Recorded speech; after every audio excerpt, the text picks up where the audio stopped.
Good evening from Manchester and welcome to the World in Focus on DM News English. I'm your host Yasir Abbas. In a world where alliances are shifting and borders are being disputed, Pakistan today stands at the intersection of two defining security frontiers: Pakistan's new defense partnership with Saudi Arabia and a border dispute with Afghanistan. In Riyadh, Islamabad has signed a comprehensive security and defense pact with Saudi Arabia, a move that both countries believe could transform decades of informal defense and strategic cooperation into an institutionalized alliance. Pakistan and Afghanistan, another frontier, the Durrell Line, continues to test the very notions of sovereignty, law, and identity that underpins the modern state. These two stories, one diplomatic, one territorial, are connected by a single thread: Pakistan's search for security. The Saudi partnership marks a moment of strategic outreach, a chance for Pakistan to anchor itself in Gulf's emerging defense architecture at a time when Vision 2030 is redefining Riyadh's global posture. The Durrell Line, meanwhile, represents the inward test. Can Pakistan consolidate its sovereignty and protect its borders while upholding humanitarian and legal obligations that extend beyond them? So tonight, we explore Pakistan's two security frontiers. How will the Islamabad-Riyadh Security Pact reshape regional alliances, energy partnerships between Pakistan and Saudi Arabia, and economic opportunities? And what does the Durrell Line tell us about Pakistan's internal security logic with regards to TTP, BLA, its relations with Kabul, and the limits of international law in defining inherited borders? To unpick these questions, I'll be joined first by Umar Karim, a researcher on Saudi foreign policy and an associate fellow at the King's College Center for Research and Islamic Studies in Riyadh. He's also a visiting fellow at the Royal United Services Institute in London. And later in the program, we will be joined by Awais Anwar, Director of Research at the Research Society of International Law in Islamabad, a premier international law firm in Pakistan, to discuss the legal, security, and humanitarian dimensions of Pakistan's western frontier with Afghanistan, the Durrell Line. We know that Pakistan and Saudi had a deep-rooted connection since the inception of since Pakistan's independence. These countries over the period of time had many layers of informal considerations which could be largely viewed from a security umbrella. What has changed now? So the thing is that Pakistan and Saudi Arabia, they have an excellent relationship for almost now 8 decades, and since the 1960s, especially after the 1967 Arab War, both countries have engaged in defense cooperation, which led to eventually Pakistan deploying its troops within Saudi Arabia in the 1980s.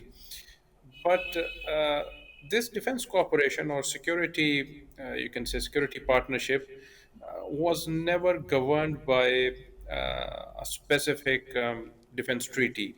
There were some defense arrangements, some official arrangements, but they never were at the level of a strategic defense agreement, which has been signed now. And this shows that there is definitely an institutional memory with regards to partnership with Saudi Arabia from a Pakistani perspective, and also from a Saudi side. Pakistan is definitely one of those countries on which the Saudis rely with regards to their security requirements. But now the regional security situation had reached such a level that Saudi Arabia and of course Pakistan, they both wanted to formalize this historical relationship, but in a manner which will cement commitments from both sides. So And Umar, let me yeah, bring the regional considerations as you mentioned. So if you have to outline, what are those primary factors which prompted both Islamabad and Riyadh to transition from informal arrangements to get into a formal pact, rather, where they signed a mutual defense treaty, and that too publicly. So what are those factors? I think in the immediately we can see that the rise of Israel as a strategic hegemon in the broader Middle East, and in particular, first, of course, it's war with 12-day war with Iran, where it basically just very clearly dominated the strategic sphere of the Middle East, and afterwards, its surprise airstrikes on Qatar, they clearly sent a message to Riyadh that whatever are the um, security arrangements, whatever they have right now, they're not working and they're also not reliable. So they need to fix this issue, and they need to develop a security partnership with an actor or with a stakeholder that has enough, you can say, defense clout and enough defense options to counteract Israel. And I can also suggest that from the Pakistani perspective, this was also an alarming situation within the Middle East, because now Israel, which has traditionally remained dominant player within the Arab Levant, where you can say Syria, Jordan, Palestine, was now extending itself into the Arab Gulf world, the and also within Iran and Iraq. So that meant that this is a threat which can no longer be ignored, and for which the ongoing arrangements of these Gulf states, and in particular Saudi Arabia, were not sufficient. Umar, so would that be wise to say that through this pact, basically Pakistan is brought into the strategic calculation of the GCC region in the larger Arab region? Umar, can you hear us?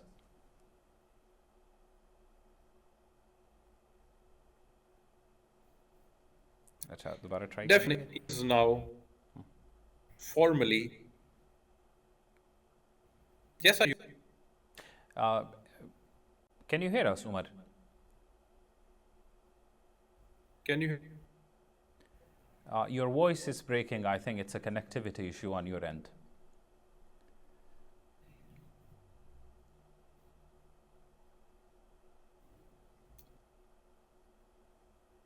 I hear you. Can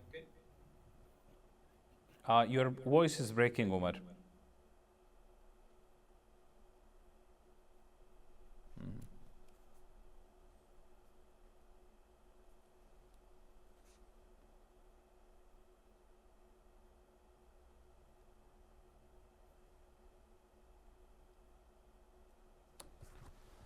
Umar, are we audible to you?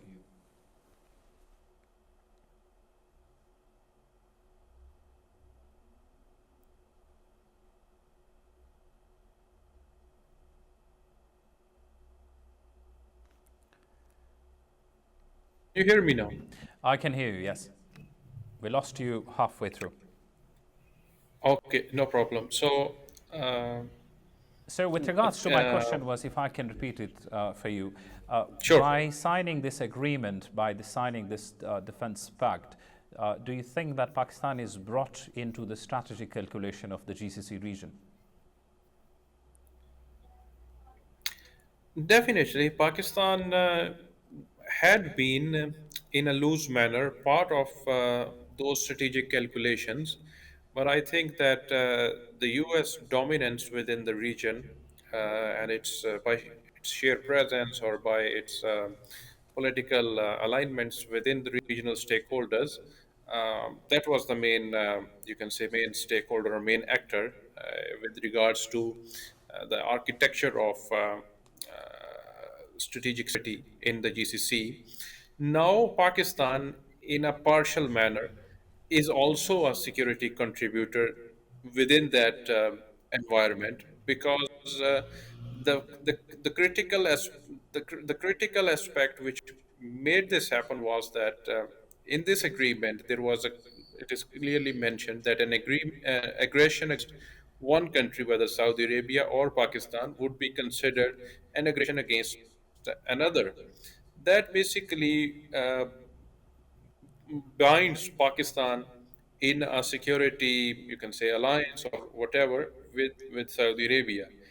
And although this agreement is not directed towards a third or towards anyone else, but in a manner, this shows that Pakistan is now has now effectively entered a security or defense pact with Saudi Arabia, and considering Saudi geopolitical sensitivities, Pakistan will now be always available to Saudi Arabia uh, whenever it But is is that vice attacked. versa, Umar? So, I mean, from a scopes perspective, in terms of the scope of this pact, do you think that this pact will be invoked in all sorts of conflicts with regards to Pakistan and Saudi Arabia? I mean, we have a Pakistan has a historical rivalry with India, and Saudi Arabia has a historical connection with India. And at the same time, there are few factors within the GCC region, for example, the question of Yemen.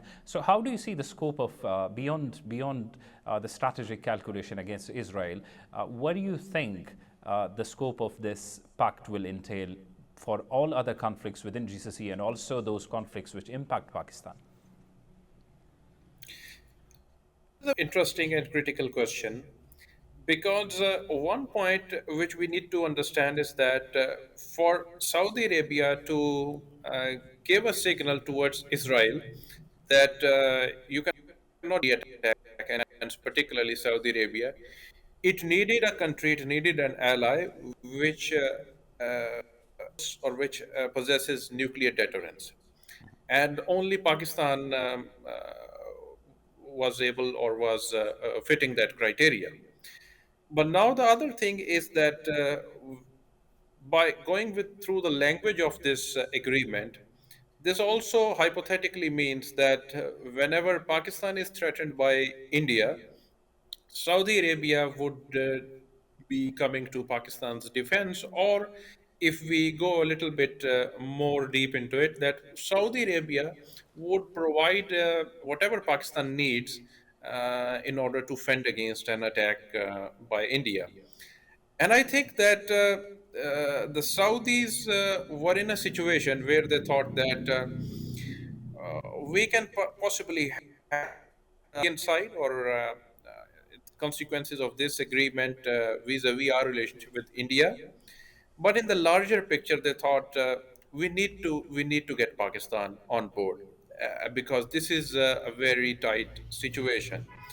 And I think that from an Indian perspective, this will really put a huge question mark on its strategic relationship with Saudi Arabia, and also a bigger question mark that not every cordial partnership or a bilateral relationship is strategic, because now the Indians will think twice in if they should escalate further this defense partnership or relationship with Saudi Arabia, because the Pakistanis may be present anywhere, and Indians' defense awareness, secrets, whatever, can be exposed while being engaging with Saudi Arabia. So these are, there are many facets of this strategic agreement. In any case, even if Saudi Arabia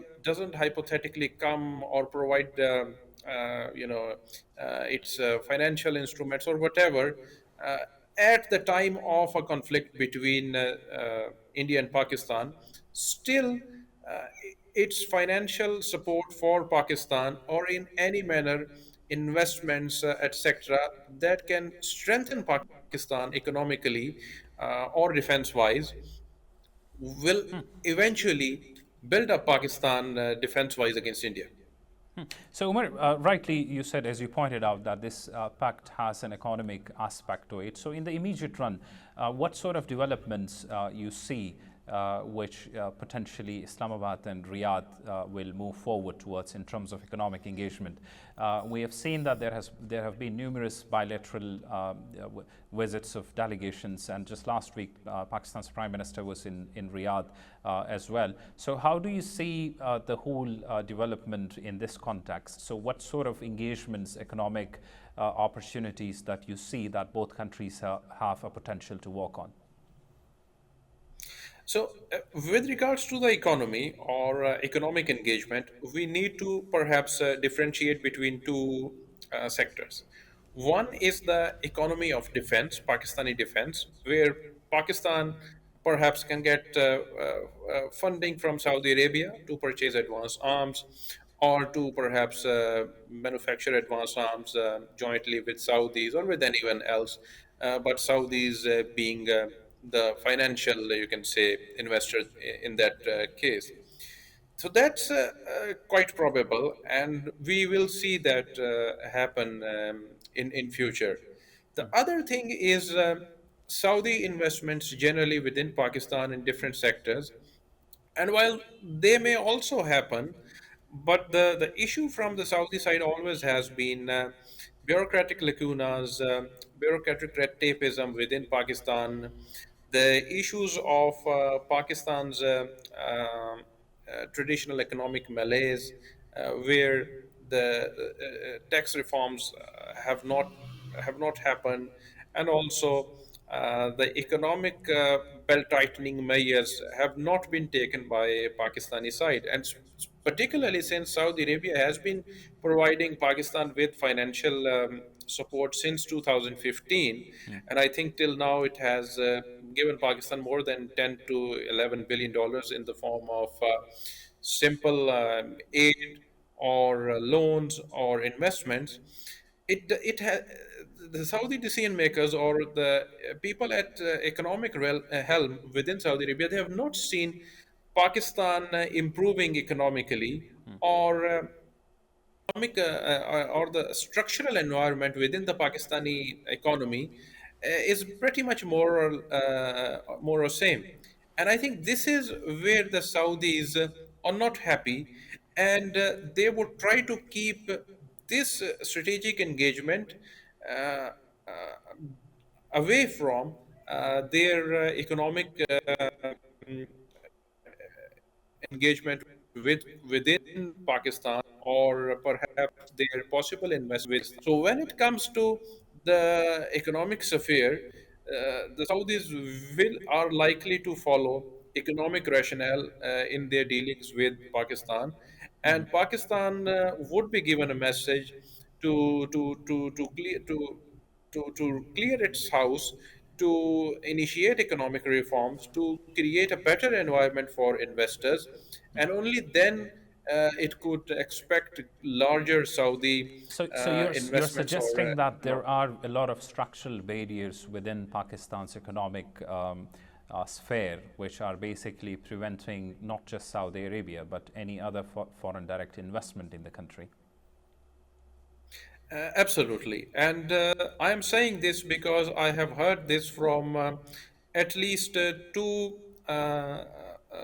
ambassadors within Pakistan, one a Saudi ambassador and one of one from the ambassador Turkey, and both have directly highlighted this point that the environment within Pakistan, the business environment within Pakistan, is not friendly at all for investors. And with regards to Saudi Arabia, a big, you can say, indication of this is that the pr- the the premium Saudi investment body is the PIF, Saudi Public Investment Fund, and it has not initiated a single project within Pakistan in the last 6 or 7 years since it has been revamped and it has become very active. While it is very active in China, in India, in all other big countries with economic potential, and while the the actual body from Saudi Arabia, which is active within Pakistan, is the Saudi Development Fund,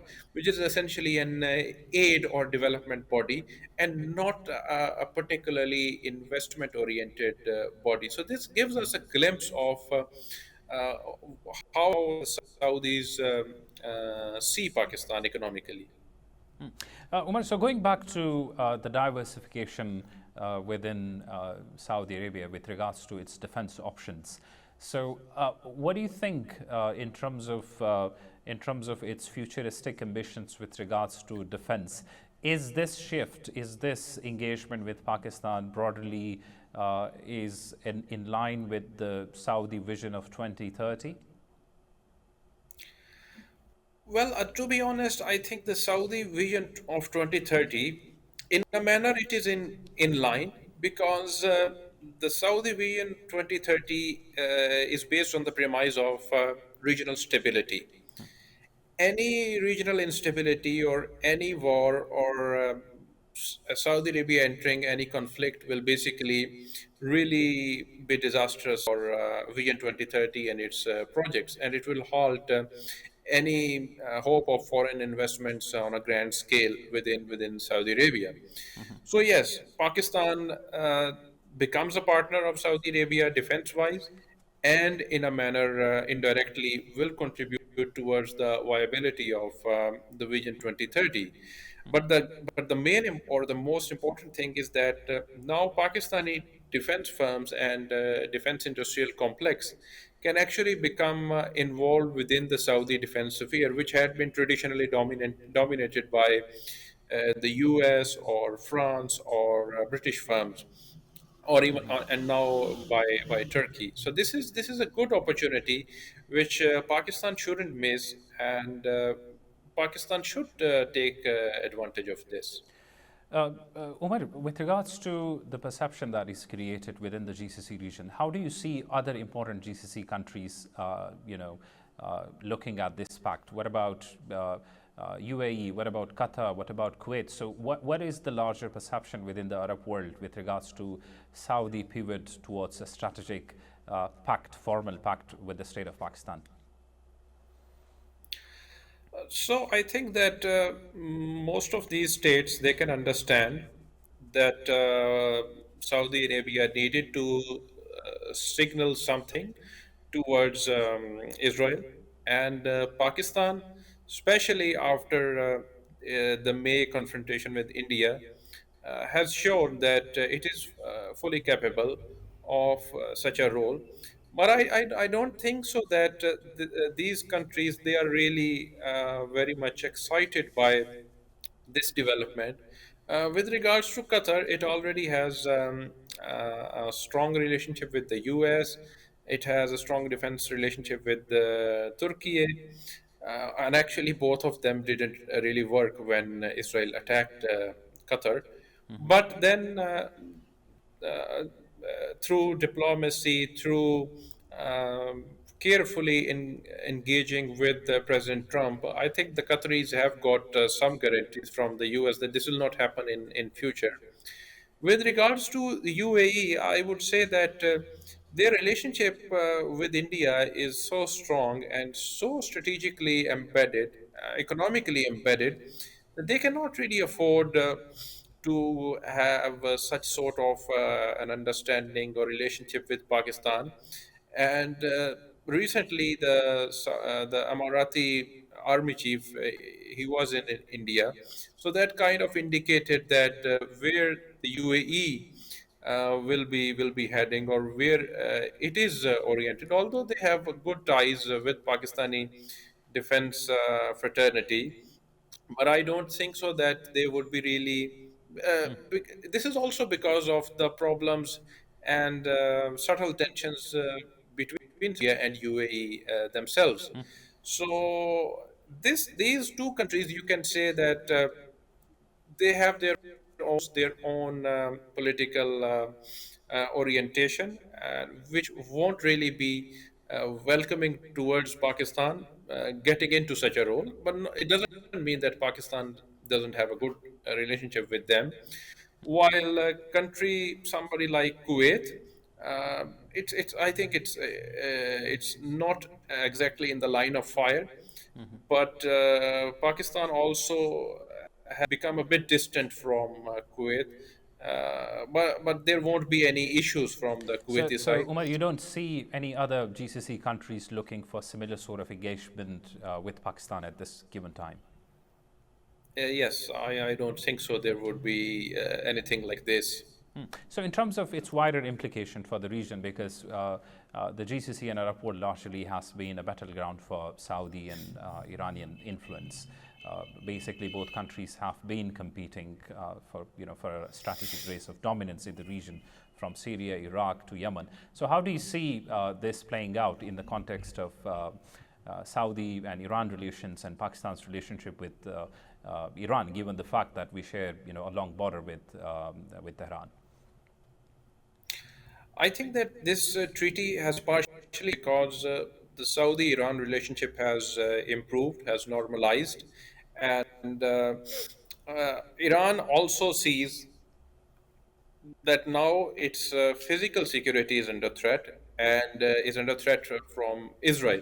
So any initiative in which, in one manner or another, directly or indirectly, counteracts Israel and its strategic dominance within the broader region is welcomed by Iran.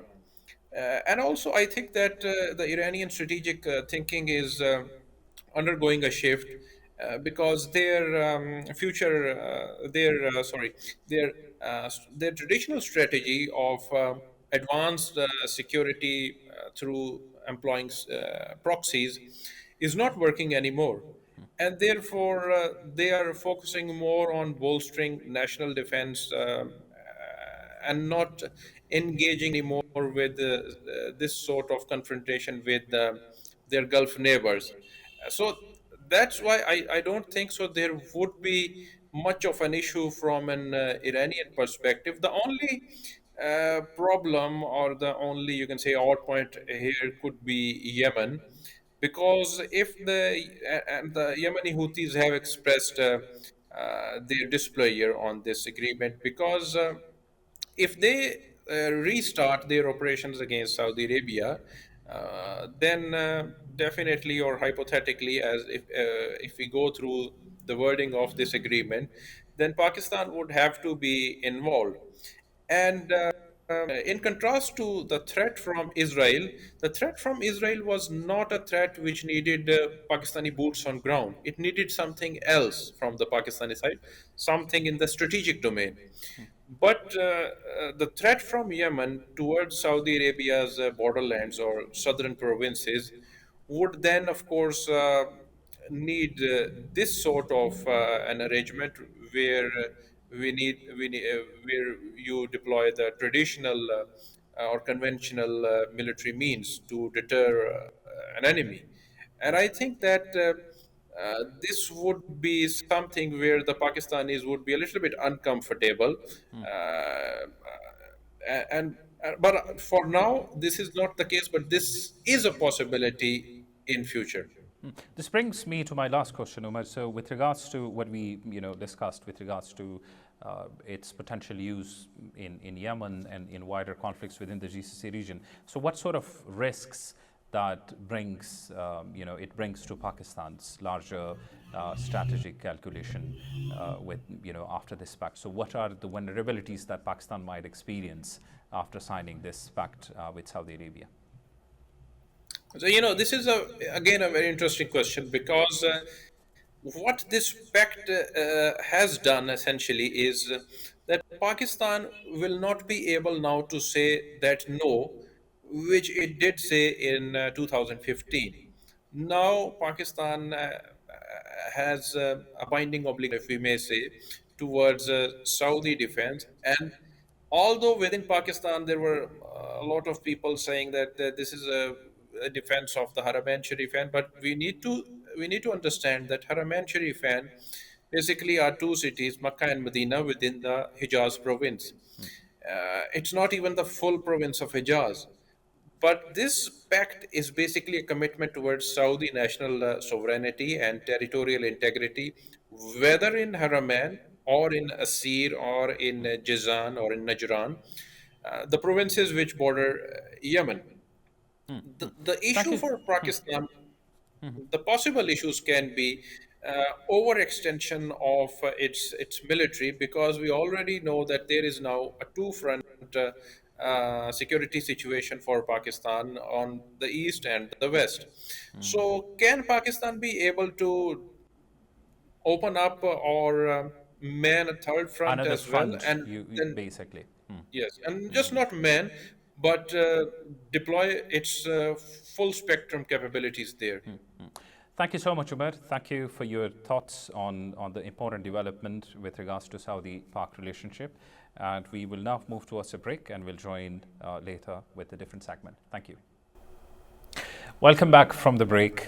We are now joined by Awais Anwar, Director of Research at the Research Society of International Law in Islamabad, a premier international law firm in Pakistan. We will discuss the legal, security, and humanitarian dimensions of Pakistan's Western Frontier line, the Durand line between Pakistan and Afghanistan.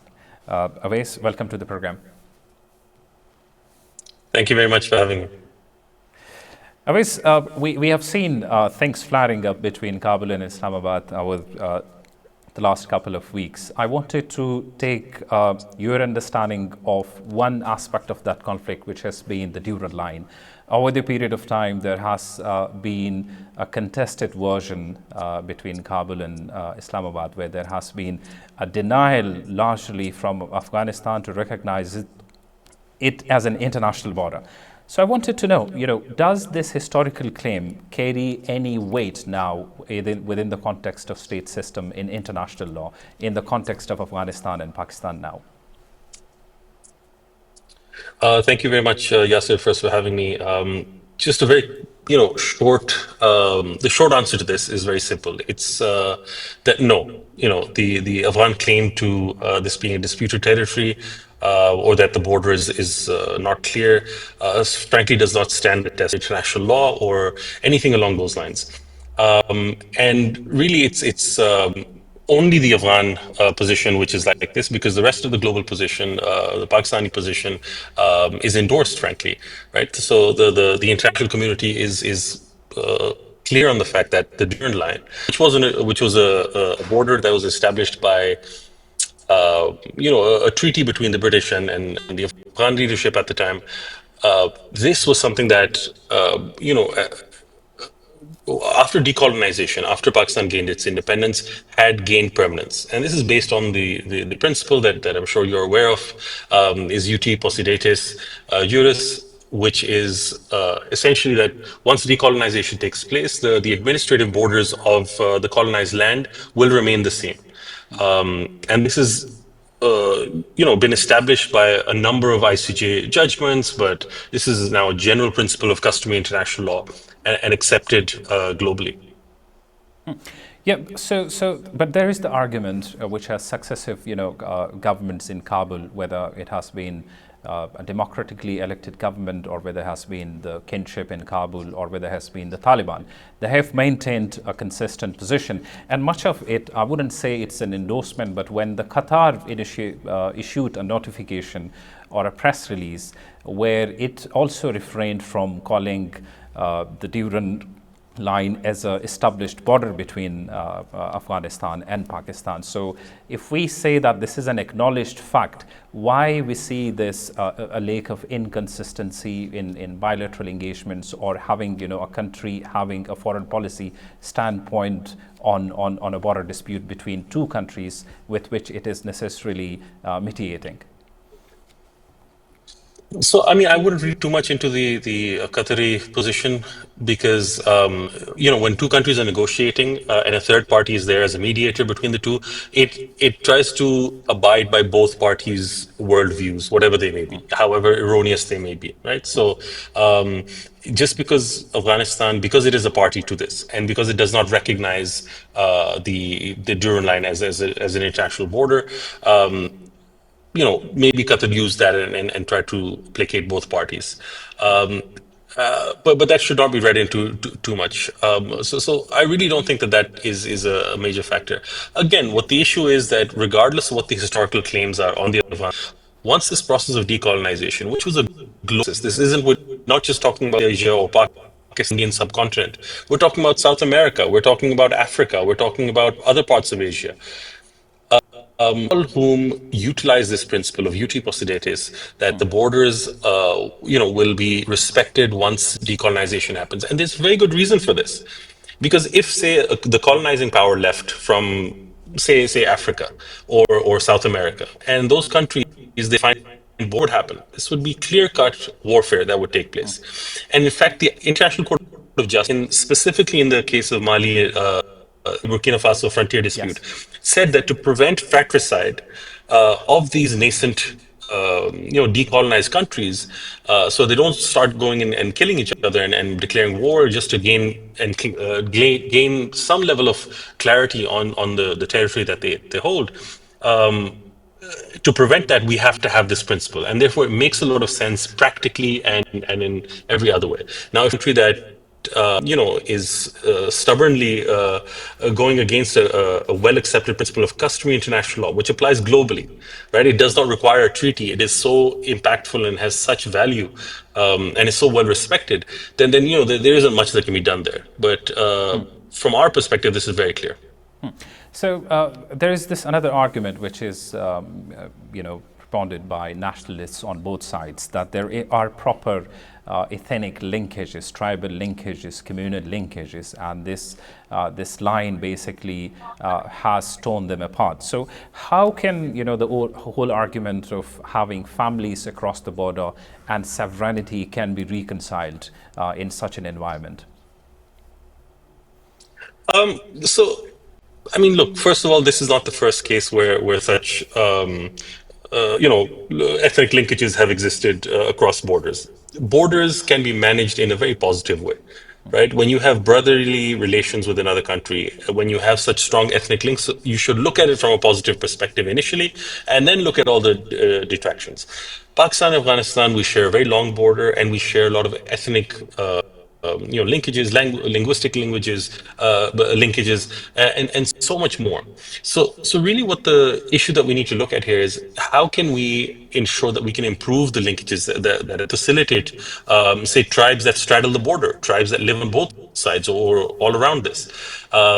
Because the Durand line that was based on, say, geography or on ethnicities, it was just an agreement, right? And that is understood, but it now has permanency.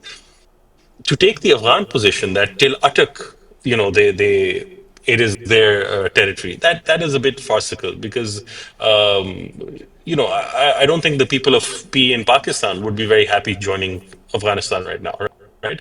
So if it's a matter of self-determination, I think the people have determined themselves in this way, and it's very clear on that regard. But you are very right that there are humanitarian concerns that can arise, right?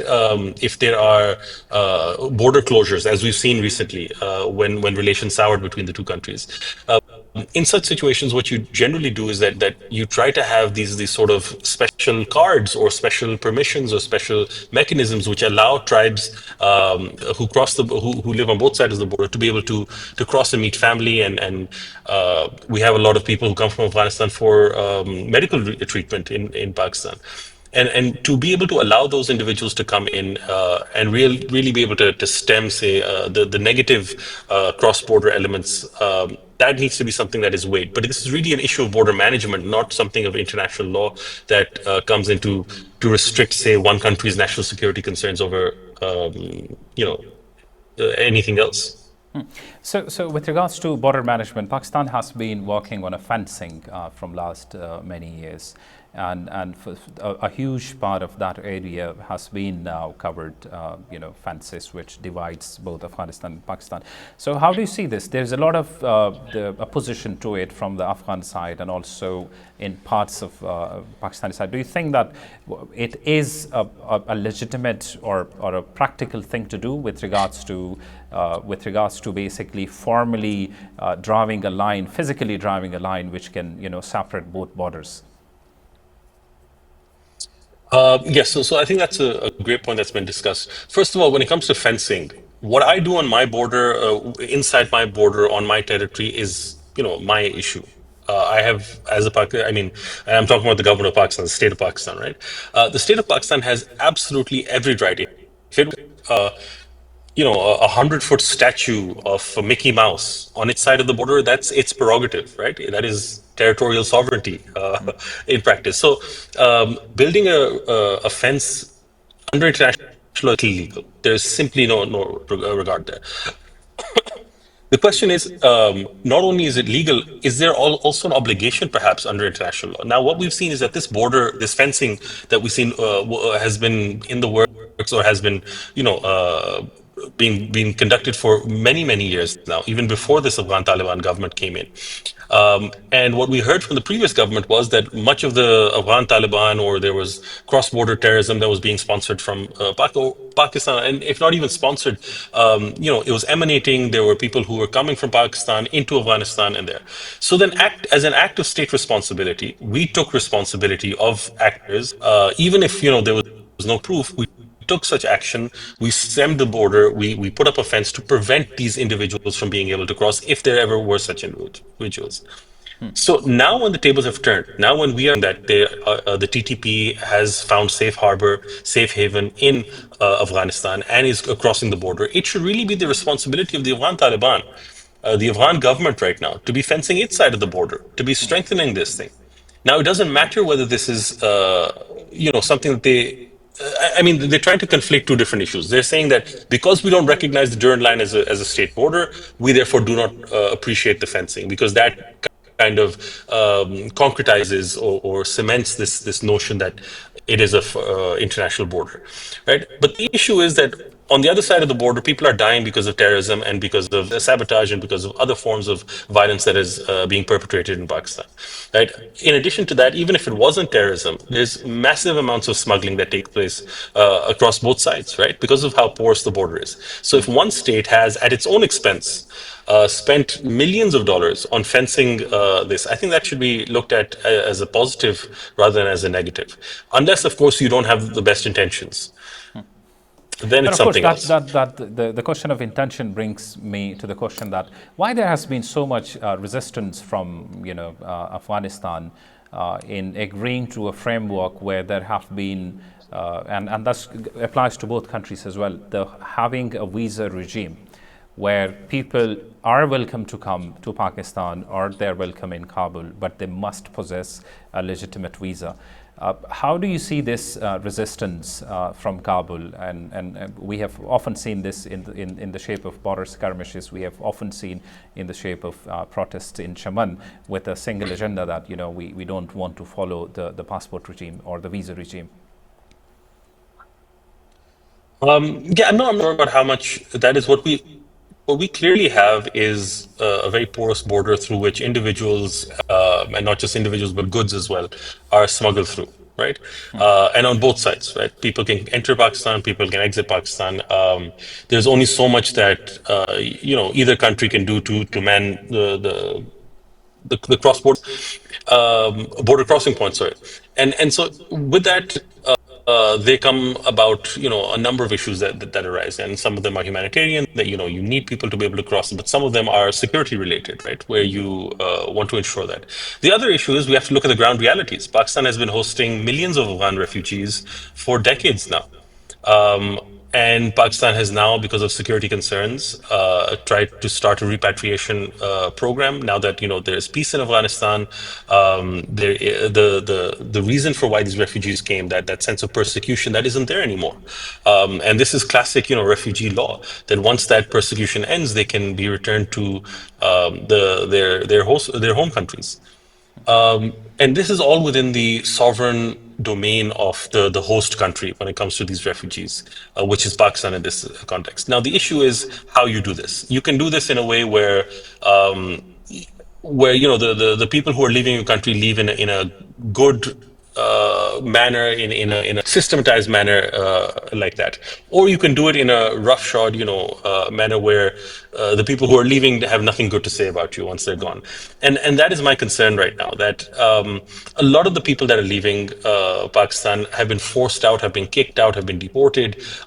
They've been forced to liquidate their assets in Pakistan and then leave. And that is something that brotherly countries, people who share so much in common, really should not have to go through. And we should have had some mechanism which the Taliban government in Afghanistan should have been more open to, right? And said that yes, look, they were so opposed to this refugee repatriation program that they didn't want to even engage with Pakistan really on this front, and that was something that I find was troubling. That if your own citizens are returning, have a mechanism whereby they can come back. They've earned money here. They can contribute back to your economy. Have something that can reintegrate them into society and really improve Afghan society in this way. I mean, this is we're talking about a reverse brain drain here, right? Afghanistan is now coming with very talented people who are returning to them. We've seen the Afghan population contribute to the Pakistani economy here and to Pakistan in numerous ways, and now they would be doing that in their own countries. So, always as a futuristic perspective, so what can these both countries do in order to make these both borders human friendly from a human dignity perspective, from a human rights law perspective? Because Pakistan is signatory to many conventions, and much of it, as you rightly outlined, that we have hosted the Afghan refugees from last 4 decades, and now that they're leaving, some of them are leaving in bad conditions. But what can these both countries do at the borders, and also on all such areas where connectivity is possible, where facilitation can be made? What are those steps that both Kabul and Islamabad needs to take from a human rights perspective? All right, so we're discussing this in the backdrop of negotiations and the extension of a ceasefire that is taking place, and the ceasefire came about because of the highest level of hostilities, open hostilities in a very long time between Pakistan and Afghanistan. So what we're seeing right now is we need to balance, the humanitarian concerns that genuinely are there and need to be looked after in Afghanistan, especially with the security concerns that Pakistan has, right? And I don't think we can really move on and have a border management approach to this without first resolving this fundamental issue, that there are terrorist organizations, a very well organized, very large, and internationally, globally funded. You could say from certain, our eastern neighbor. There's evidence to support that. These entities need to first be suppressed on the Afghan side so that it allows the genuine people who have to come across the border, whether it is for medical treatment, whether it is for family links, whether it is for economic migration or anything along those lines. That can only happen once we've taken care and we've dealt with and we've secured Pakistan from the terrorist elements, because they sour everyone. Right. And so I think that is the first step. The second step is looking at avenues for integration. Afghanistan is a landlocked country, and therefore Pakistan is under obligations under the transit trade agreements that we have in the international legal mechanism that supports landlocked states in that regard. So we have to give access to Afghanistan for a lot of goods. I think temporarily right now we had blocked such access because of the tense security situation, but this is not something that is tenable really for a very long time. How do we utilize that in Afghanistan's benefit? How do they ensure that they are able to access the global economy, other markets across the globe through Pakistani ports, whether it's Gwadar at a later stage or Karachi, and a number of others in Pakistan? That is something that we really need to start looking at. And how can we rebuild Afghanistan's economy, because that benefits both Pakistan as well as Afghanistan. But the other issue is also looking at the issue of sorry, please. Go on. Yes, I'm listening. Yeah, so the other issue is the issue of smuggling, because what we've noticed is that smuggling of essentials like sugar and wheat from Pakistan into Afghanistan has caused problems domestically here. And when those problems arise, you see a lot of resentment here. And at the moment, what we're seeing is that there's a lot of resentment within the domestic population in Pakistan for Afghans. They're being scapegoated. The media is portraying them in a particular way. The government at times is not playing a very positive role in that regard. And that is something that we should try to avoid as Pakistanis, right? We can be a lot more magnanimous. We are the most hospitable people in the world. And we've demonstrated this over the last 40 years with the Afghans. So let's extend it a little longer. Let's show them, the best side that we have, and perhaps come up with solutions that can really benefit both countries that way. Always there is, on the question of security, and for the same reasons, both countries are engaged in negotiations in Turkey now. But there is a complete denial, if you look at the narrative from Kabul, that there is no such thing as TTP residing or having staging points or basically training camps deep inside in Afghanistan, in the neighboring areas. So how do you see this complete denial? There's no like public acknowledgement of even problems, or there's no acknowledgement of even limitation. There is a complete blanket denial, and in response to that, there were some actions by Pakistan. Pakistan Air Force was employed in order to target some of the camps over there. How do you see these developments? Was Pakistan justified in taking these actions? Yeah, so from an international perspective, this is a very interesting position that we're in. Pakistan has really been on the receiving end at times, whether it's been from the U.S. or from others. And the argument the U.S. gave when it had drone strikes in Pakistan was that Pakistan is either unwilling or unable to take action against the terrorist groups or the Afghan Taliban or other entities that are operating from Pakistan. Now this situation has been reversed, right? Pakistan is now alleging that the Afghan Taliban are either unwilling or unable to take action against the TTP, and therefore Pakistan it was authorized to do that, and they're utilizing the principle of self-defense, Article 51 UN Charter. Yes, I don't need to remind you on this; you know it very well. But this is something that authorizes states that when they're under attack, when they're under an armed attack by another state, they are able to take action in that regard. The US tried to, after 9/11, try to shift the definition by saying that if there are states from whose territory attacks are taking place, and they don't take action, then what can happen there is, because the doctrine of unwilling and unable, we can then take self-defense action in that regard. So that really muddies the waters somewhat. Is that something that we as a state want to endorse? It seems that it seems it's something we've already done now. And so that becomes the position. But this is tricky from another perspective. This is also the argument that the Indians have made against Pakistan, right? That Pakistan sponsors, allegedly this terrorism across the border, the Pahalgam attack, the Pulwama attacks, all of those. And then they launched attacks on Pakistan claiming self-defense again. Now, self-defense is that one or two exceptions, the other being UN Security Council authorization, to the UN Charter's blanket ban on the use of force, which is Article 2.4, which says that you cannot use force or the threat of force even against the territorial integrity of another state. So no interference, no force, no nothing along those lines.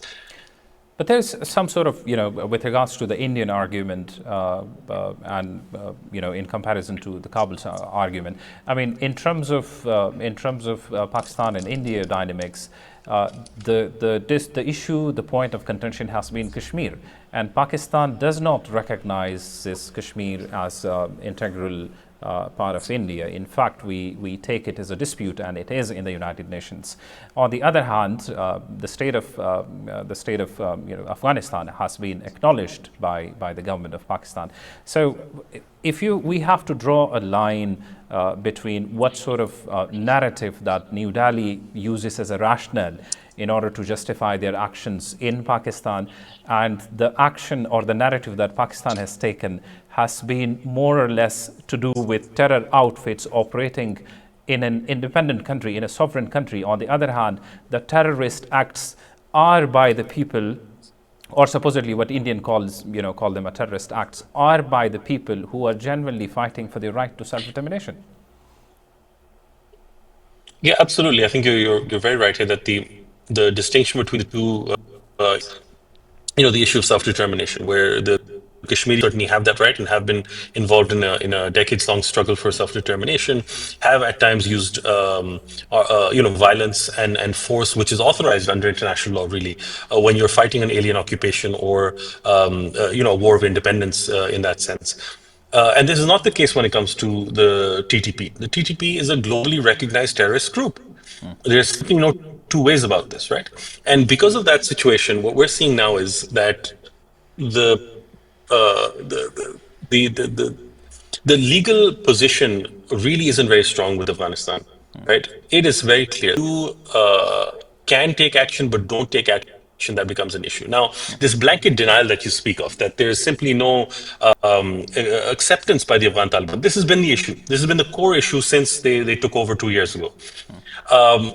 That they don't want to accept this. And there's a reason for this. Because the TTP, they're not born TTP, right? These individuals don't have it written on their foreheads that they're TTP and they're only TTP forever. This was, the Mujahideen movement or the fighters movement, that you had the Taliban movement in Afghanistan and Pakistan.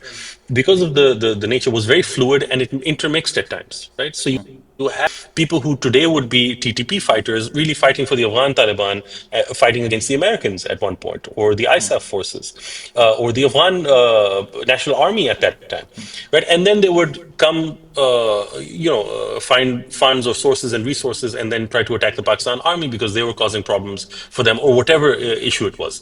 Now, this is really something that we're seeing, that it's very difficult for them to then sever those links, because these were brothers in arms, if you will, with them. They helped them fight this 2 decade long occupation that the U.S. had over here, or its the Afghan army and the Afghan government, interim government that was there for the longest time.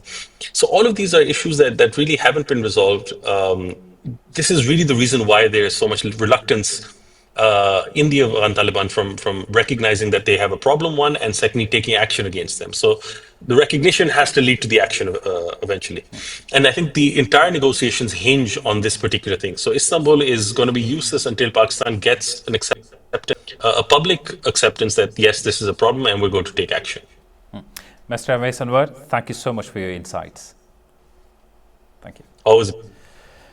This was it for today's episode of The World in Focus. I'll see you with a new topic next week. Thank you.